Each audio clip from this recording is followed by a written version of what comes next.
Aayirathil Oruvan movie review right here at Dad's Den. So let's get started. Dad's Den reviews, reaction, satisfaction.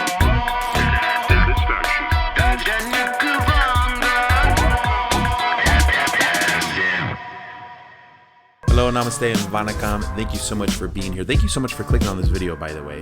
And if you are new here to Dad's Den, I'm like the dad, the oppa, the papa. You guys are like my family members. So if you want to be part of this family, you got to hit subscribe. It's a lot of fun. So anyway, today I'm really excited because you guys have been waiting for this for a long time. I've watched this movie, and this is going to be Aayirathil Oruvan movie review, full movie review from here at Dad's Den. So if you have not seen this movie, you're going to get spoilers from me here. So if you don't want to hear the spoilers, you might not want to watch this. But because I'm going to be talking about the entire movie, the cast, the music, everything, the director, we're going to be talking about a lot of stuff here, and you're going to hear what this story is about. So just a fair warning for all of you that are watching. All right. So this movie, in what I have been told from you guys, is kind of like this cult movie that at the time nobody quite understood. It wasn't like a huge hit movie at the time, but over the years, after it came out in 2010, and over the years it's become this cult classic, and it is becoming like a pride of especially like the Tamil Nadu area and South Indian areas. Okay, so before we get started, what I want to do is I want to just talk about the directors, who the producers, who are actors, music, and all that stuff, just so we can give the credits to these people right up front, because it's really important that they are noticed and recognized for such an amazing film. And so this is directed by Selvaragavan.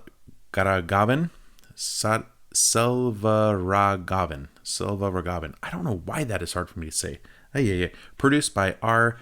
Ravindran, and screenplay was by S. Shankar. This is starring Karthi. It is starring Rima San, Andrea Jeremiah, R. Rathipan, and music is by G.V. Prakash Kumar, which I am very familiar with. So that is basically your main players in this movie. And this movie is based, just so you know, the translation of Aayirathil Oruvan translates to one man in 1,000. Okay, and this is a Tamil language action film, which is loosely based on the historical decline of the Tamil Chola dynasty. And because of the decline of the Chola dynasty, you have the Tamil Pandya dynasty rising up at the same time. So it's kind of loosely based on those historical events.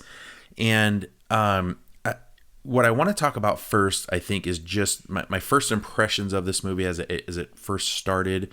And the overall cinematic portion of this movie. Now, this movie goes from all over the board. It has so many dynamics to this movie, because it first starts, you're in modern time. You've got Karthi's character, and they're going through this whole journey right at the beginning. It's very modern time, right? However, I don't want to say time lapse, because it's not really a time lapse, but they kind of do, and they get into this. They go back, and where the Chola and the Pandya dynasties are battling and fighting, and you get to see the modern stuff, and then it goes into the old stuff. And I loved the translation that they gave this, as far as because when you make a movie and you're going to go back in time, right? You want to go back in history, and you want to portray something that happens in history. You're basically telling your interpretation of what you believe it would have looked like, what it would have felt like, what it would have sounded like, and all those things. So I love watching historical pieces like this, because in this movie, they let you go back to see the Chola dynasty, see the Pandya dynasty, see all the things that they were doing, all the rituals and all the different reasons why they were doing certain things. And I just really enjoyed that portion of this movie. So overall, this movie, you're gonna see all kinds of range of dynamics. It's a very long movie, but you're going to get to see a lot, which is really cool. Because you're going to have these huge dynasties and you're talking about all this stuff, listen to this, guys. The shooting took place in various locations with over 2,000 extras. 2,000 extra means 2,000 extra actors. Like, they would come in and they would fill these dynasties, because they have these big giant scenes where there's huge crowds, and there's the cholas, and there's just so many of them, right? So they have 2,000 extras in this thing, and the areas that they shot in were Chalakudi, Kerala, and Jaisalmer, Rajasthan, and also filmed in Ramoji Film City in Hyderabad. Okay, so and also the title Aayirathil Oruvan was taken from a 1965 film of the same name. So I don't know if it's a remake of that or they just use the name. You guys are gonna have to tell me on that. And when I was talking about the cinematography, some of the cinematography on this is very impressive. There are some beautiful shots that you get. You got like desert scenes, you've got water scenes, ocean scenes, you've got these huge giant crowds of when they're like in the stadium there, on different things like that. But that was handled by somebody named Ramji, so I wanted to make sure that that was in there as well.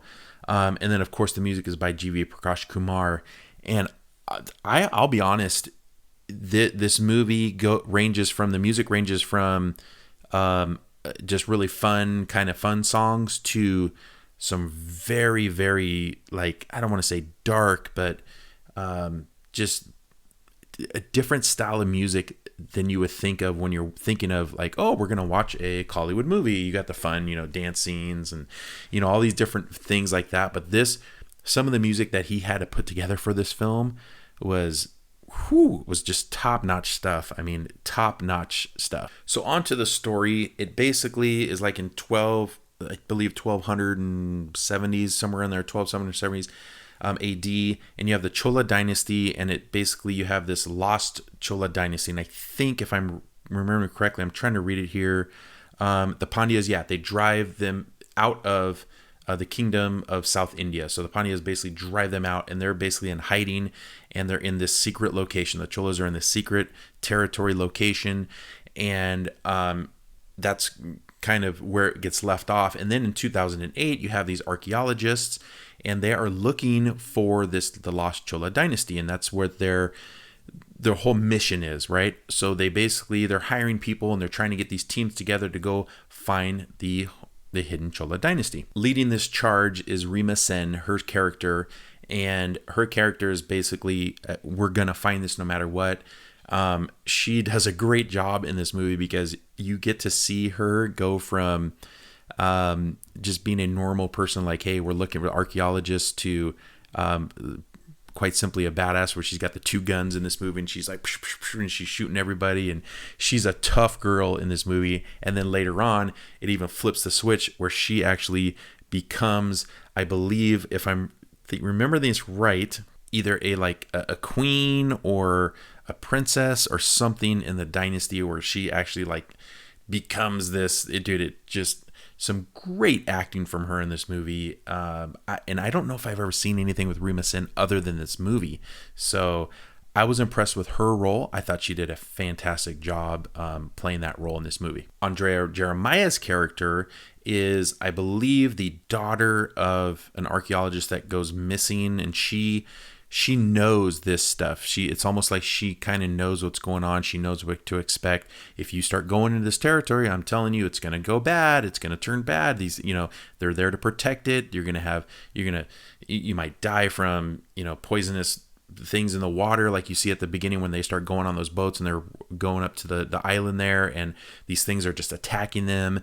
And then all the way to, when they're in the desert, have to stay in the shadows, and they're running, and all these different things that happen along the way. She's predicting because she knows what's going on there. And her character too, she's pretty tough girl too. She plays a pretty tough girl in this movie. And I thought she did a fantastic job too. I say the 3 lead roles, those 2 and Karthi, we'll talk about Karthi here in a minute. Excellent job in their acting for this movie. I thought it was very, very good. But Andrea Jeremiah, absolutely great job in this movie as well. So what I was talking about is, as they are making this journey, they run into these 7 traps here that they set. Basically, the Cholas set for anybody who's trying to find them. And I'm reading here because I couldn't remember exactly all the 7 things, but they face warriors, they face snakes, hunger, quicksand, the sea creatures and cannibals, and just experiencing those things in that movie as you're watching each of those 7 traps that were set by the cholas. It's each one is intense in its own way, very unique traps that they set, and they have to battle through these different ones, and they have an army with them. So Rima Sen's character, I believe her name is Anita, she hires like an army and all these different people to come with her, and all these guys are dying, and all it just gets crazy. And along the way, as they finally make it to the location, but those were really neat to see how they interpreted all those different curses or traps, if you want to call them. I thought that was very interesting. So now let's talk about Muthu, Karthi's character. So Muthu is, to me, one of my favorite characters of this movie, because he goes from just a tough kind of like, I can sail a boat, I'm a tough dude, I got my little crew. He's very confident in himself with the ladies, and kind of he's kind of a cool cat, he's kind of one of these cool dudes. But his transformation in his role in this movie, talk about being a dynamic role, going from that character all the way to going to the part where he's fighting in the arenas, to eventually like taking over. Like, it's just insane. So near the end of this movie, the reason I was talking about his transformation, because he goes from this, this local dude to, at the end of the movie, the king, the Chola dynasty king, basically gives him all of his powers. He gives all of Muthu his powers, and right before he dies. So now he becomes like the true messenger, and this messenger is supposed to help the Chola dynasty get back to civilization, get back to, I believe it's Tanjavur, yes, Tanjavur, which is their motherland. And Karthi's whole character throughout the entire movie, you see him starting to develop and get to the point where he can be that messenger, where he can be that king. And it's pretty darn amazing acting job. One of my favorite scenes in this movie, as far as acting skills is concerned, is when you have Muthu and Anita and Lavanya, I believe is how you say it. They finally make it to the hidden town, right? The hidden city or whatever. And then they all get taken over by the black magic. And watching them, that scene right there, and it's quite an interpretation from the director and everything, but that scene, you're gonna see some real acting right there, because they have to act like they're being taken over by black magic, and they're acting all a fool, and they're acting crazy, more so than like somebody just acting drunk. It was like literally like black magic had taken them over, and they were just doing all kinds of cuckoo and crazy things. And it was, for me, watching that as a spectator, of somebody who is enjoying acting, I was like, wow, this is crazy right here, man. This is some crazy stuff right here. So that's like one of my favorite scenes as far as the acting is concerned. But in general, I just thought all 3 of those main characters did just a great job in acting in this movie. Now let's talk about the movie and my understanding of the movie. I am not a huge I don't have a big knowledge bank of the Chola dynasty and the Pandyans and all that stuff. Of course, this movie made me do a little bit of research. I looked into it some more, and I know a little bit about the history of all of that. Now, watching this movie, I'm going to be honest, I was confused a lot. I was a little bit, I'm not sure what's happening here. I'm not sure what's happening here. I don't know the backstory of that. Why are they doing this? But by the end of the movie, I figured out the storyline. At least I knew, okay, here we are. This is what's going on. Anita's character, basically is trying, at the end, she tricks the king, and she's trying to help the Pandyans and all. It's just because she's taken over. It's a whole thing. But I didn't quite understand it until the movie was finished. And then I started thinking back to it. And I'm like, okay, so that makes sense. I get that now. I understand where this lies a little bit in history and stuff. What's interesting to me is that I didn't realize, everybody thinks of India as, okay, you got India, the main base right there. You just India. But you don't realize, I don't think people realize how close, Vietnam Thailand, Malaysia are to India in relation to just geographical location. And a lot of this stuff is basically the Cholas left and they went down to Vietnam. They went down, all those different areas to escape and to hide out and everything. I didn't realize that. And so it was interesting for me to see, like, why are they oh, wow, okay. And it just opened my eyes a little bit to more history and, the whole area of South Asia itself. Anyway, just very, very interesting stuff there. Now, the very end of the movie, basically, it goes crazy because pretty much they get captured. Everybody's taken prisoners. People, all the women were raped, molested, and killed. And then they drown the man, but Muthu's character is able to escape and save the Chola prince, giving hope that the civilization can continue and survive. And I'm reading this right here because I want to make sure I get it right. Can survive despite the racist genocide at the hands of Anitha and the army. And that's how your movie ends. And it's a mind-boggling movie, and I can see why some people are just diehard cult fans of it, but I can also see how some people might watch it and go, I really didn't like it either, because this is a type of movie I think you have to be a fan of films to really enjoy. It can be dark at times, it can be emotional at times, it can be a little crazy at times, especially the black magic stuff. But if you're a fan of films and you're a fan of history, I think you're going to enjoy this movie. I really, really do. And also too, it's easy to watch because of the three main characters. I thought they just did such a good job. And I mean, I don't know. I feel like this movie could be three different movies in one, because it is very long, but I feel like it could have been like in a 3-part series if they wanted to do it that way. But anyway, those are kind of my thoughts on this movie. So let me just ask you guys this. Have you seen this movie, number one? And then number two, did you like it? I mean, what did you guys think? Did you guys like this movie? Did you enjoy it? Or did you not watch it until later on in life after it kind of played? Because I know it wasn't huge in the box office. However, I have heard that since then it's kind of becoming this cult classic and everybody's starting to watch it and love it and everything like that. So let me know down in your guys' thoughts what you guys thought of this movie. I really, really want to know what you guys think. I know this was a little bit long video, but I wanted to be thorough in my review of this movie. So overall, because I like to give kind of like a scoring ranking on this, I think it's more fun when we do that. Because some of you guys would be like, no, that should be a higher score. It should be a lower score. I just think it's more fun that way. Just don't yell at me, okay? Just don't yell at me. But I'm going to give it a score, and it's going to be between 10, a 0 and a 10, 10 being the best it could actually be. And I think I'm going to give this, I think I'll give it, oh gosh, I'm going to give it a 7.8 out of 10. And that's a very high score. You only have 8 and 9 before you're 10. So I'm going to give a 7.8 out of 10 rating.